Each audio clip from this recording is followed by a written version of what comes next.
You must forget her. Part 2.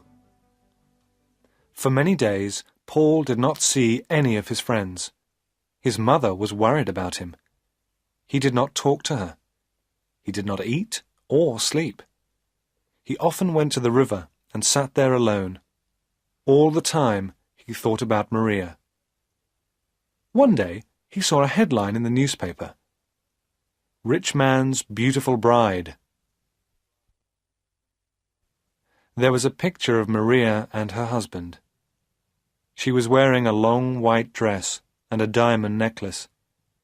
Her husband was old and fat. Paul turned the newspaper over angrily. There was a large notice on the back page of the newspaper. It was an advertisement. Paul sat down and read the advertisement carefully. Story competition. Write a story and win a prize. Our story competition offers a chance to young writers to win recognition and earn money. Stories can be on any theme, but must not be longer than 1,500 words. Send your entry to this newspaper before the end of the month. First prize, £500. 10 other prizes of £50. This is my chance, he said to himself. I'll write the story of Paul and Maria, and I'll win the competition. She'll read our story, and she'll be sorry. Paul was very busy now. Every day he got up early and worked at his story. His mother watched him. She was pleased. He was eating his food again. He was talking and smiling. Sometimes Paul felt pleased with his story.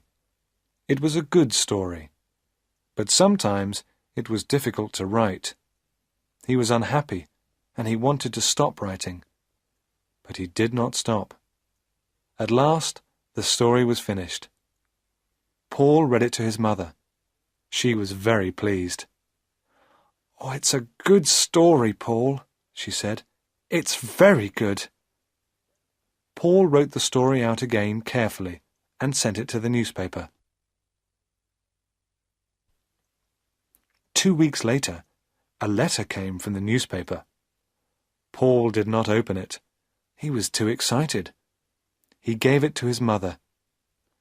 "You read it for me, Mother," he said. His mother opened the letter and read it. "Oh, read it yourself," she said, and gave it to him. She was laughing and crying too. Paul read the letter.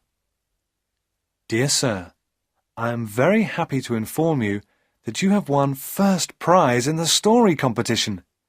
If you would kindly call at this office on Thursday at 10 a.m., the manager will present you with your prize."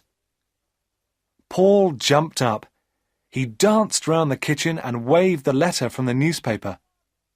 "I've won!" he shouted. "Mother, I've got the prize! I'll be a writer! We'll have some money at last! I'll buy you a new dress and some furniture for the house." He stopped. "Will Maria see my story in the paper?" he asked. His mother looked at him.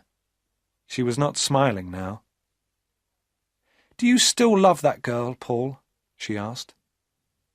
"Yes, Mother," said Paul. "I'll always love her." On Thursday, Paul went to the newspaper office. The manager was very friendly. "Your story is good," he said. "Very good indeed. Here is the prize money." He gave Paul an envelope. £500. Paul did not believe it. He thanked the manager and started to go. Don't go," said the manager. "I want to talk to you. What's your job?" "I haven't got a job, sir," said Paul. "I want to be a writer." "Good," said the manager. "We need young men like you. Come and work on our newspaper." Paul was very surprised. "You want me? On your newspaper?" "Yes,"